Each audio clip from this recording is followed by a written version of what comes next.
사람이 오는 걸 그렇게 반기던 나라가 어느 날 스스로 빗장을 걸어 잠갔습니다. 그러자 학교부터 무너지기 시작했죠. 캐나다는 8년 만에 유학생을 4배로 늘렸습니다. 22만 명이던 유학생이 100만 명을 넘어섰죠. 그런데 작년 그 문을 한꺼번에 60%나 닫아버렸어요. 그 직후 무슨 일이 벌어졌을까요? 온타리오의 한 칼리지는 단 한 주 만에 교직원 400명을 내보내고 프로그램 82개를 통째로 없앴습니다. 사람을 좀 덜 받았을 뿐인데 왜 멀쩡하던 학교가 도산 직전까지 몰렸을까요? 여기서 핵심은 이겁니다. 이건 단순한 유학생 문제가 아니에요. 한 나라가 무엇에 경제를 걸었느냐의 문제이고 그 도미노의 끝이 바로 여러분이 사는 한국이라는 겁니다.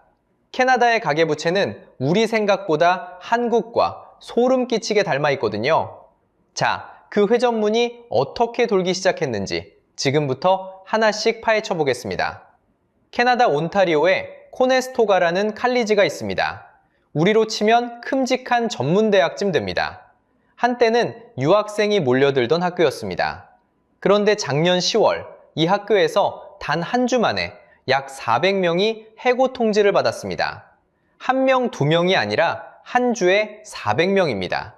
그 안에는 풀타임 교수가 181명, 직원이 197명 들어있었습니다.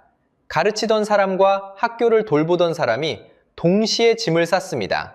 그것도 한 해를 마무리하는 10월, 크리스마스를 코앞에 둔 시점이었습니다. 한 해 동안 학생을 가르치던 교수가 송년 인사 대신 해고 통지서를 받아든 겁니다. 여기서 끝이 아닙니다. 운영하던 프로그램 82개가 한꺼번에 폐지됐습니다. 멀쩡히 굴러가던 학과 수십 개가 사라졌다는 뜻입니다. 시내 한복판에 있던 다운타운 캠퍼스는 아예 임대 계약을 접었습니다. 건물 하나를 통째로 비운 겁니다. 여러분, 회사가 한 주 만에 직원 400명을 내보낸다면 무슨 생각이 드시나요? 보통은 이렇게 말합니다. 저 회사 망하기 직전이구나. 그런데 이건 회사가 아니라 학교에서 벌어진 일입니다. 도대체 왜 이런 일이 생긴 걸까요? 답의 첫 단서는 학생 숫자에 있습니다. 코네스토가의 국제학생 등록은 2023년 가을과 비교해 약 80에서 85%가 무너졌습니다. 쉽게 말하면 5명 중 4명이 사라진 겁니다. 학교 측은 이번 겨울학기 등록을 약 4만 3천 명에서 1만 5천 명 수준으로 봅니다. 학생 수가 3분의 1 토막 났습니다. 강의실이 텅 비면 학교도 버틸 재간이 없습니다. 문제는 이게 한 학교만의 사고가 아니라는 겁니다. 온타리오 한 곳에 공립 칼리지가 24개 있는데 이 학교들을 다 합치면 해고된 사람이 1만 명을 넘어섰습니다. 폐쇄된 프로그램은 600개가 넘습니다. 광역시 하나의 종사자가 통째로 직장을 잃은 셈입니다. 이건 캐나다 전체라기보다 온타리오주에 집중된 흐름입니다. 이 수치들은 현지 공영방송 CBC와 칼리지 사용자 단체인 칼리지 고용주 협의회가 확인해준 숫자입니다. 자, 여기서 이상한 점이 하나 있습니다. 학교들이 망한 이유로 입을 모아 가리킨 건 단 하나. 연방정부가 유학생을 덜 받기로 한 결정이었습니다. 그런데 상식적으로 생각해 보세요. 학생을 좀 덜 받았을 뿐인데 어떻게 멀쩡하던 학교가 통째로 도산 직전까지 가는 걸까요? 정원을 줄였다고 학교 건물이 무너지진 않잖아요. 보통 학교라고 하면 정부 지원이나 내국인 등록금으로 굴러간다고 생각하시죠? 그런데 이 학교들은 달랐습니다. 여기에는 우리가 아직 모르는 이야기가 숨어 있습니다. 이 학교들이 그동안 무엇에 그렇게 목숨을 걸고 있었는지 그 정체를 알고 나면 등골이 서늘해집니다. 자, 여기서 핵심입니다. 멀쩡한 학교가 왜 한 학기 만에 무너졌을까요? 답은 돈의 흐름을 따라가 보면 드러납니다. 캐나다 칼리지에서 내국인 학생이 내는 1년 등록금은 보통 몇백만 원 수준입니다. 그런데 유학생은 같은 강의실, 같은 수업을 들으면서 그 3배에서 5배를 냅니다. 쉽게 말하면요, 옆자리 친구와 똑같은 책상에 앉아 똑같은 칠판을 보는데 한 명은 내국인 가격, 한 명은 외국인 가격을 내는 겁니다. 학교 입장에서 유학생 한 명은 내국인 서너 명 몫의 현금이었습니다. 그러니 어떻게 됐을까요? 학교들은 내국인 정원은 그대로 두고 유학생만 미친 듯이 늘렸습니다. 코네스토가 같은 칼리지는 이 외국인 등록금 하나로 흑자가 수십 배로 불었습니다. 여기서 멈췄으면 다행인데 학교는 그 돈을 담보로 빚을 내서 캠퍼스를 새로 짓고 건물을 임대하고 프로그램을 늘렸습니다. 들어올 돈을 미리 당겨 쓴 거죠. 결국 이 학교들은 외국인 등록금이라는 단 하나의 수입원에 모든 걸 건 셈입니다. 이걸 경제학에서는 단일 수입원 의존이라고 부릅니다.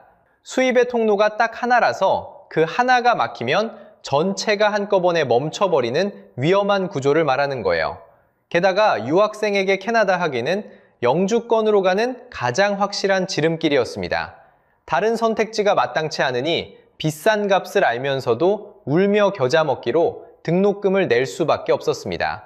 경제학에서는 이런 걸 포로 시장이라고 합니다. 한번 발을 들이면 빠져나갈 길이 없어 비싼 값을 치를 수밖에 없는 시장을 말하는 거죠.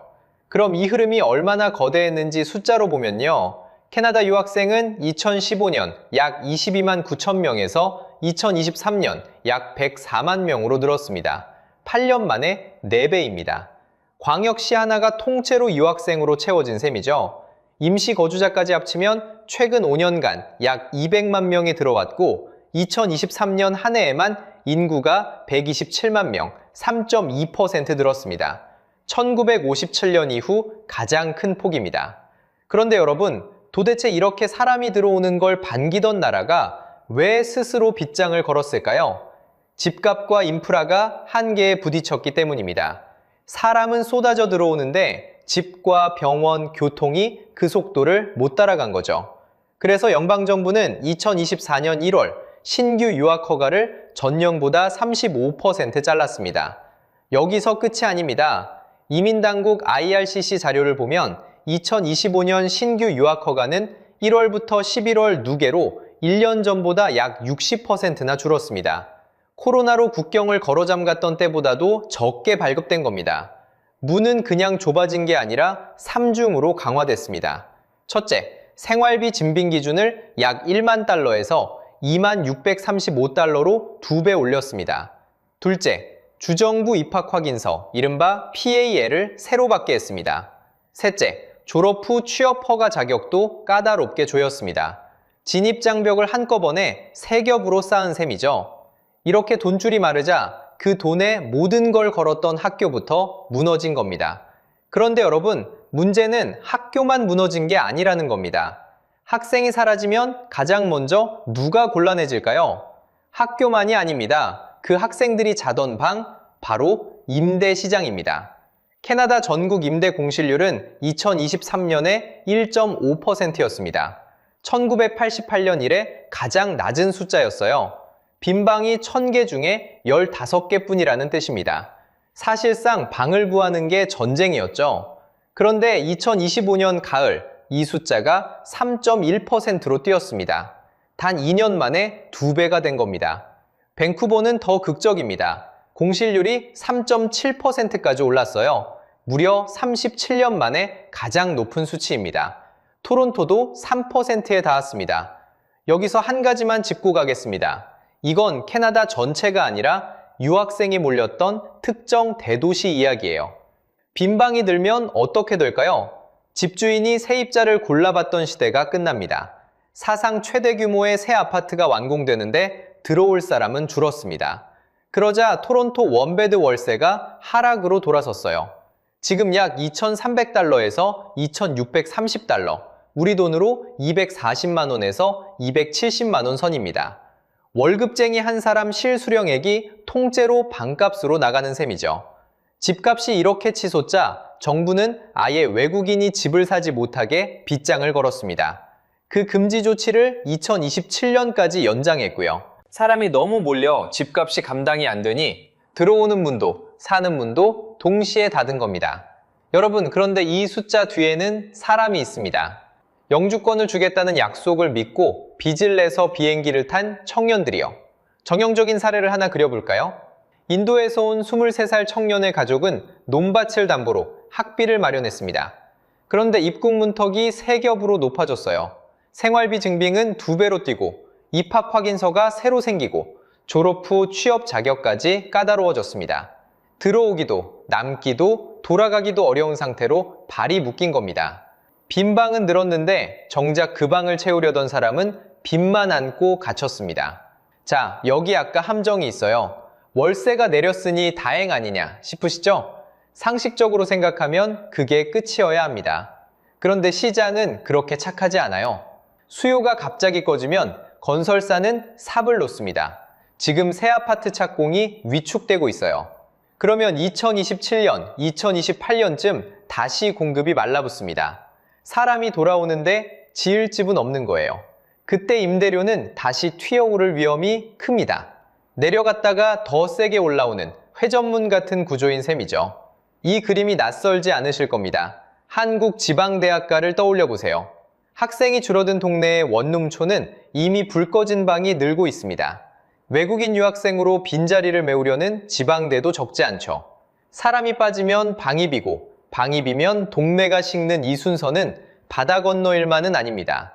자, 여기서 핵심입니다. 유학생을 막은 게 진짜 원인이었을까요? 아닙니다. 그건 표면일 뿐이에요. 캐나다가 왜 그렇게 사람을 들이는데 목을 맸는지 그 속을 들여다보면 다른 그림이 보입니다. 진짜 엔진은 오래전부터 멈춰 있었거든요. 숫자로 보면요, 1981년만 해도 캐나다의 1인당 소득은 미국의 94% 수준이었습니다.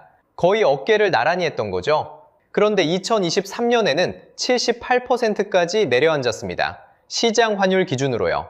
미국과 같은 출발선에 섰던 나라가 한 세대 만에 한참 뒤로 밀린 겁니다.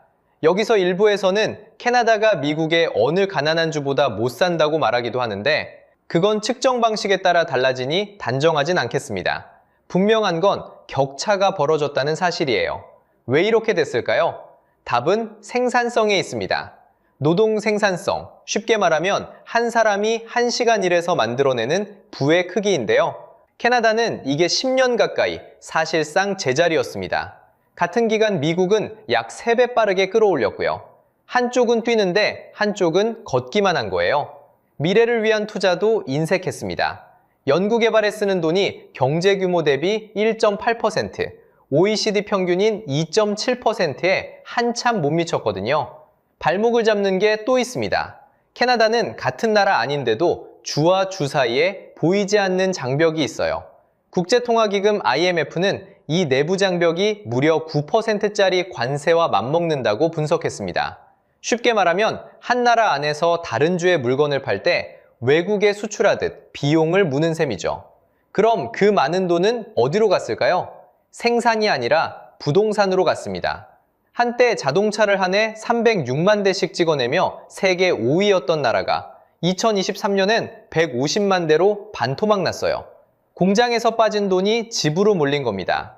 전국 평균 집값은 10년 만에 거의 2배로 뛰어 약 66만 캐나다 달러. 토론토와 밴쿠버는 평균이 우리 돈으로 12억 원을 넘었습니다. 이걸 경제학에서는 자원의 저주라고 부릅니다. 석유와 목재 같은 자원이 풍족하다 보니 어렵게 기술과 산업을 키우는 대신 땅값 올리기에 안주하게 되는 함정이죠.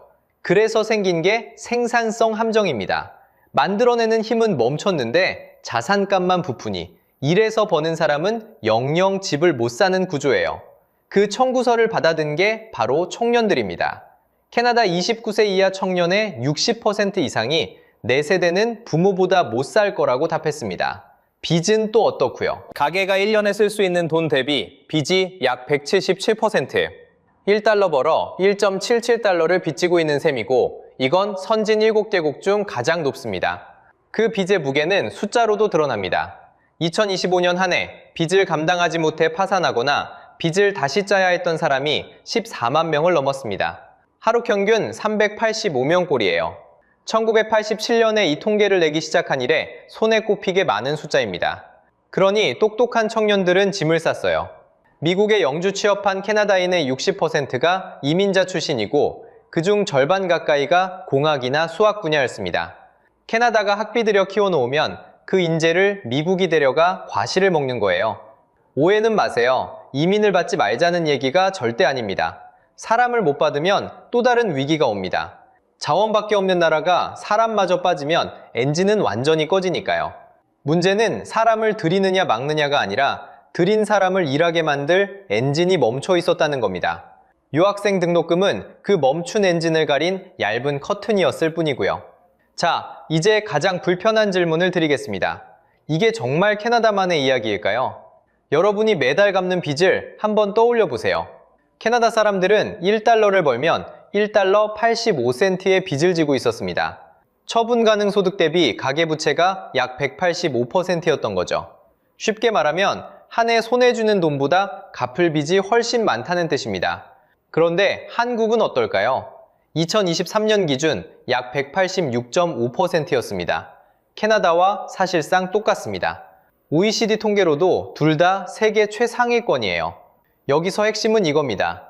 우리는 캐나다의 몰락을 남의 집 불구경하듯 봤지만 부채라는 채용계 위에서 우리는 같은 자리에 서 있었던 겁니다. 토론토 평균 집값이 약 12억 원이라고 했죠? 상식적으로 생각하면 한국과는 먼 이야기 같습니다. 그런데 2025년 11월 서울 아파트 중위매매가가 약 10억 9천만 원입니다. 통계청과 한국은행이 보여주는 숫자는 거짓말을 하지 않습니다. 부채도 집값도 우리는 이미 캐나다 옆에 나란히 서 있었던 거예요. 그러면 캐나다가 보여준 해전문은 우리에게 어떻게 대입될까요? 캐나다는 지방 칼리지가 외국인 등록금에 목숨을 걸었다가 한 학기 만에 무너졌습니다. 한국의 지방대를 떠올려 보세요.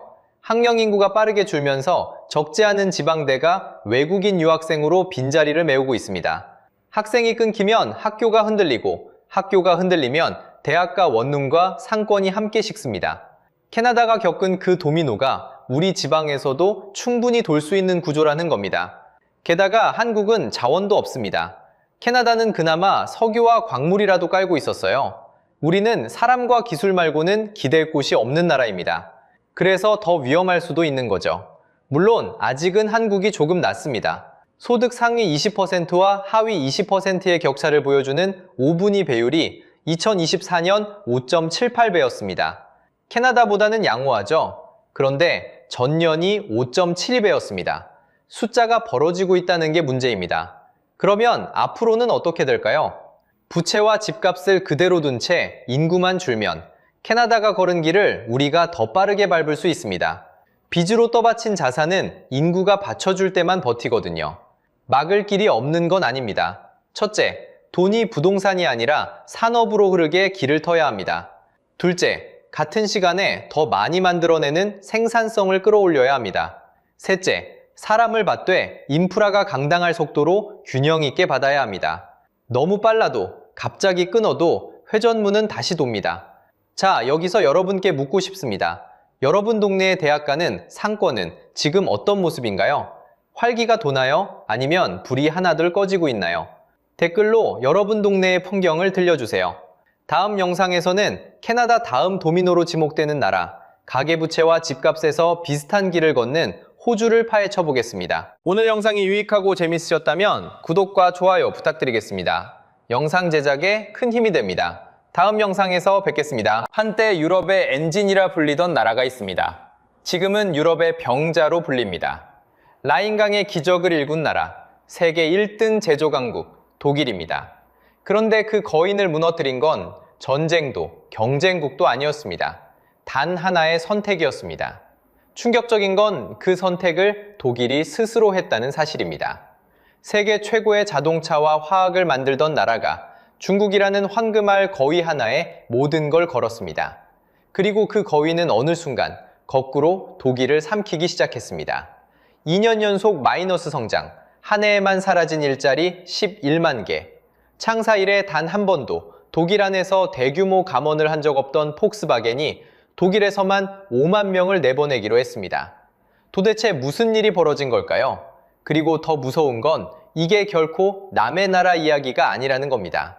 오늘 그 이야기를 처음부터 끝까지 들려드리겠습니다. 본격적인 이야기를 시작하기 전에 구독과 좋아요 한번 눌러주시면 큰 힘이 됩니다. 그럼 시작하겠습니다. 한때 독일은 만들기의 나라였습니다. 자동차, 화학, 기계, 메이드 인 저머니는 품질의 다른 이름이었습니다. 전쟁으로 모든 게 무너진 폐허에서 독일은 다시 일어섰습니다. 사람들은 그 부활을 라인강의 기적이라 불렀습니다. 이 나라는 만드는 일에 진심이었습니다. 숫자가 그걸 말해줍니다. 독일 경제에서 제조업이 차지하는 비중은 약 20%, 미국은 11%, 영국은 9%에 불과합니다. 다른 선진국이 공장을 줄이고 금융과 서비스로 갈아탈 때 독일은 끝까지 공장을 지켰습니다. 그 고집이 독일을 유럽 최대 경제대국으로 만들었습니다. 만든 물건은 누군가 사줘야 합니다. 그런데 이 거대한 공장에는 든든한 손님이 있었습니다. 바로 중국입니다. 2000년대 들어 중국 경제가 폭발적으로 성장했습니다. 그 거대한 시장이 독일 제품을 끝없이 사들이기 시작했습니다. 자동차도, 기계도, 화학 제품도. 만들기만 하면 중국이 사줬습니다. 독일에게 중국은 더없이 고마운 손님이었습니다. 여러분, 황금알을 낳는 거위를 떠올려 보십시오. 매일 아침 거위가 알을 낳아줍니다. 그러니 농부는 다른 일을 할 필요가 없었습니다. 거위 하나만 잘 키우면 됐습니다. 독일에게 중국이 딱 그런 거위였습니다. 그 의존은 생각보다 깊었습니다. 독일 자동차의 자존심, 폭스바겐. 2019년 폭스바겐의 중국 점유율은 무려 26%였습니다.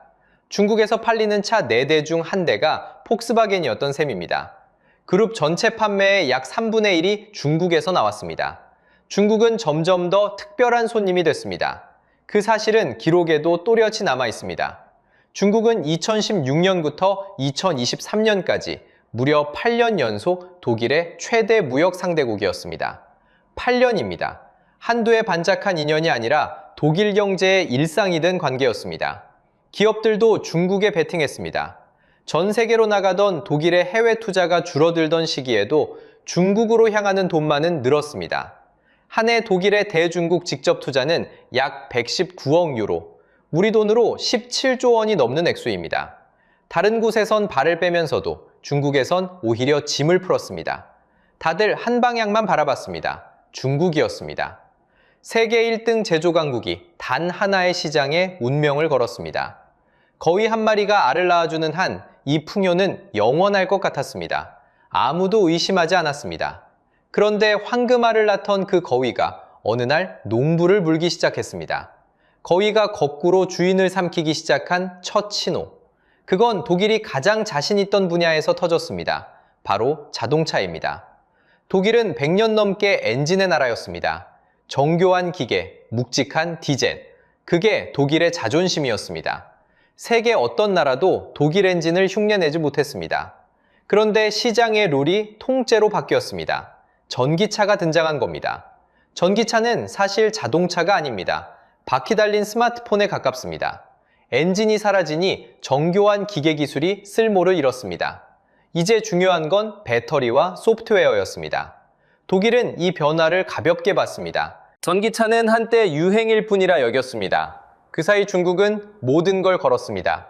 독일은 엔진 장인이었습니다.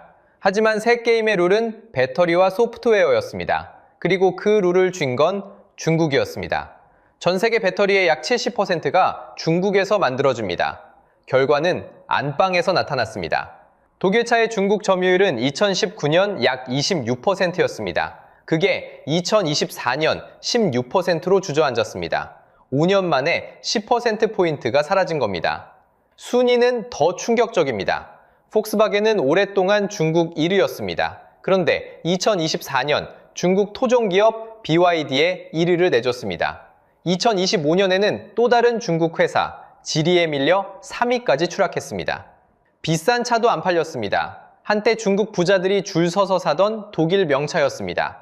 2025년 중국에서 아우디는 5% 줄었습니다. BMW는 12.5% 줄었습니다. 벤츠는 19%나 빠졌습니다. 가장 자존심 강한 브랜드가 가장 크게 무너진 겁니다. 여기서 더 충격적인 숫자가 있습니다. 부품 개수입니다.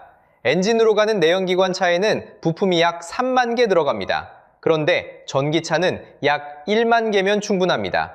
부품이 3분의 1로 줄어든 겁니다. 이게 왜 무서울까요? 독일의 진짜 힘은 그 복잡한 3만 개를 만드는 수많은 부품 회사들이었습니다. 전기차로 가면 그 회사들의 일감이 통째로 사라집니다.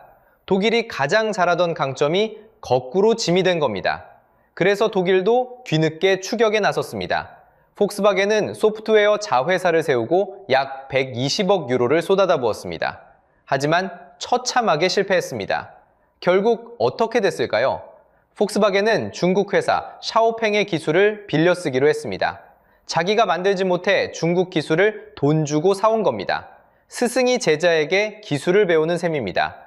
100년 자존심이 뒤집힌 순간이었습니다.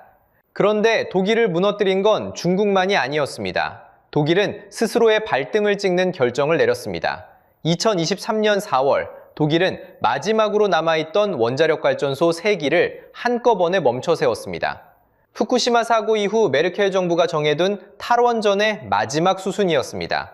문제는 그 시점이었습니다.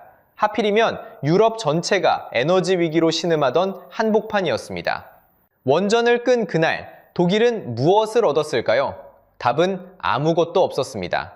독일에는 다른 카드가 있었습니다. 값싼 러시아산 천연가스입니다. 전쟁 전까지 독일이 쓰던 가스의 65%가 러시아에서 왔습니다. 절반을 훌쩍 넘는 양입니다. 그 한 줄기 파이프에 나라 전체의 공장이 매달려 있었던 셈입니다. 그런데 전쟁이 터졌습니다. 러시아 가스를 실어 나르던 노르트 스트림 가스관은 2022년 가동을 멈췄고 결국 바닷속에서 폭발했습니다. 그해 유럽의 가스 도매 가격은 정점에서 2019년에 10배 수준까지 치솟았습니다. 평소 만원이던 것이 한때 10만 원이 됐다는 뜻입니다. 원전도 껐고 가스도 끊겼습니다.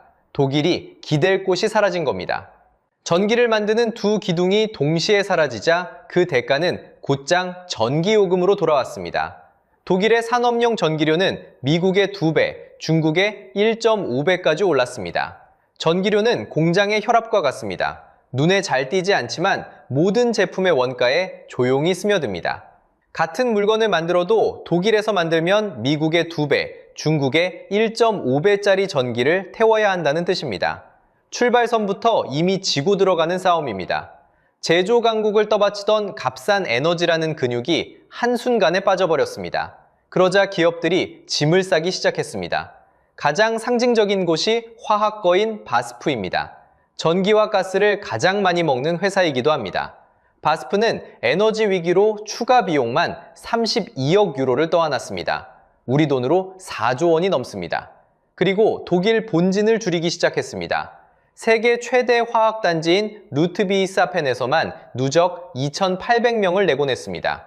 줄인 돈은 어디로 갔을까요? 중국이었습니다. 바스프는 중국 잔장에 100억 달러짜리 새 화학단지를 짓고 있습니다. 독일에서 사람을 내보낸 손으로 중국에는 새 공장을 올린 겁니다. 독일을 떠나 전기가 싼 곳으로 옮겨가는 산업 이주가 시작된 겁니다. 스스로 전기를 비싸게 만들어 놓고 그 비싼 전기를 견디다 못한 공장들이 하나둘 나라를 빠져나갔습니다. 자초한 위기였습니다. 두 개의 도미노가 쓰러지자 마침내 눈에 보이는 결과가 터지기 시작했습니다. 바로 일자리입니다. 숫자가 모든 걸 말해줍니다. 2024년 한 해 동안 독일 제조업에서 약 11만 개의 일자리가 사라졌습니다. 그중 자동차 산업에서만 약 4만 5천 개가 증가했습니다. 제조업 손실의 절반 가까이가 자동차 한 분야에서 나온 겁니다. 독일을 떠받치던 기둥, 바로 그 기둥에서 가장 큰 구멍이 뚫렸습니다. 그리고 2026년 3월 충격적인 발표가 나옵니다.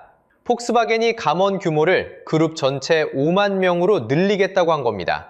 처음에는 3만 5천 명이었습니다. 그게 5만 명으로 불어났습니다. 아우디도, 포르쉐도, 소프트웨어 사회사 카리아드까지 모두 칼날 위에 올랐습니다. 창사 이래 단 한 번도 없던 일입니다. 독일 안에 있는 공장에서 이렇게 사람을 줄이는 일, 폭스바겐이 1937년 세워진 이래 거의 90년 동안 단 한 번도 일어나지 않았던 일입니다. 전쟁을 겪고도 분단을 겪고도 지키던 원칙이었습니다. 독일 노동자는 독일 안에서 고용한다. 그 약속이 깨졌습니다. 그것도 회사가 망해서가 아니라 스스로 살아남기 위해 그 선을 넘었습니다. 폭스바겐만이 아니었습니다. 부품회사 보시는 자동차 부문에서 누적 약 2만 2천 명을 줄이기로 했습니다. 철강회사 티센크루프도 약 1만 명을 내보내기로 했습니다. 그 아래 작은 부품 공장들은 하나둘 문을 닫았습니다. 도미노였습니다. 큰 회사 하나가 감원하면 그 회사에 부품을 대던 협력사가 흔들립니다. 협력사가 흔들리면 그 공장이 있던 도시의 식당과 상점이 손님을 잃습니다. 한 사람의 월급이 사라지면 그 사람이 쓰던 돈도 함께 사라집니다. 그 돈으로 먹고 살던 또 다른 누군가의 일자리가 다시 흔들립니다. 그렇게 무너짐은 옆으로 또 옆으로 번졌습니다. 자동차라는 한 산업의 위기가 도시 전체의 위기로 번지기 시작한 겁니다.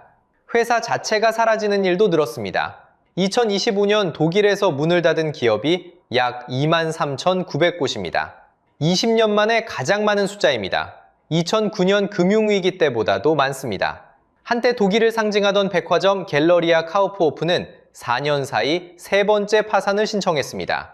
공장만 무너진 게 아니라 사람들이 돈을 쓰던 거리까지 함께 무너지고 있었던 겁니다. 그리고 나라 전체의 성적표도 무너졌습니다.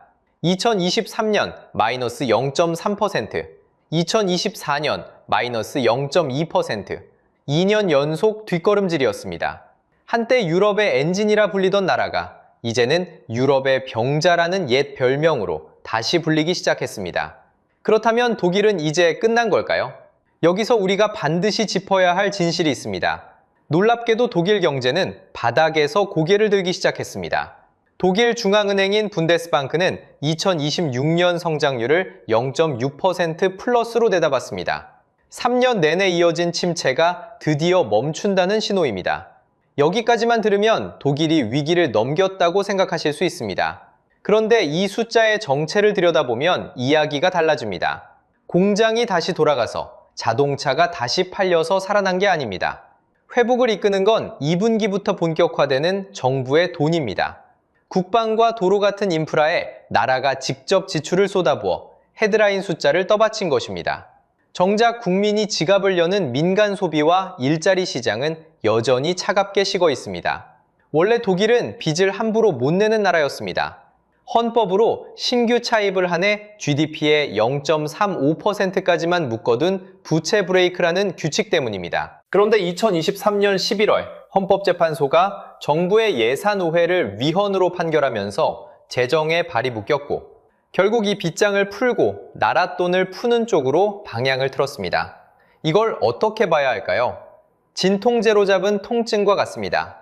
약을 먹으니 열은 내렸습니다. 하지만 병을 일으킨 원인은 그대로입니다.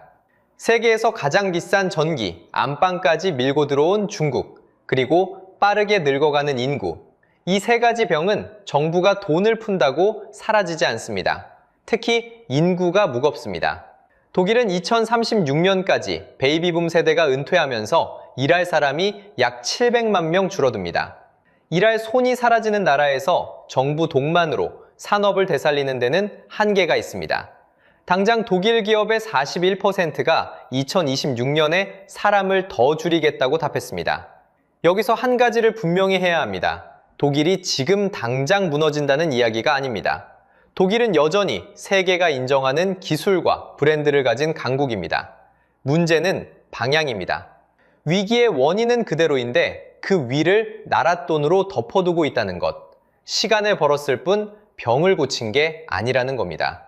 가장 무서운 진실은 따로 있습니다. 한 번 떠난 공장과 기술은 돌아오지 않는다는 것입니다. 중국으로, 미국으로 옮겨간 화학단지와 자동차 라인, 그리고 그 안에 쌓였던 수십 년의 기술은 정부가 돈을 푼다고 다시 짐을 싸 독일로 돌아오지 않습니다. 독일이 번 것은 회복이 아니라 시간일 뿐입니다. 그런데 이 독일의 이야기를 보면서 등골이 서늘해지는 나라가 하나 있습니다. 바로 우리, 대한민국입니다. 이게 남의 나라 이야기가 아닙니다. 독일을 무너뜨린 그 공식을 우리는 지금 그대로 마주하고 있습니다. 첫 번째, 중국입니다.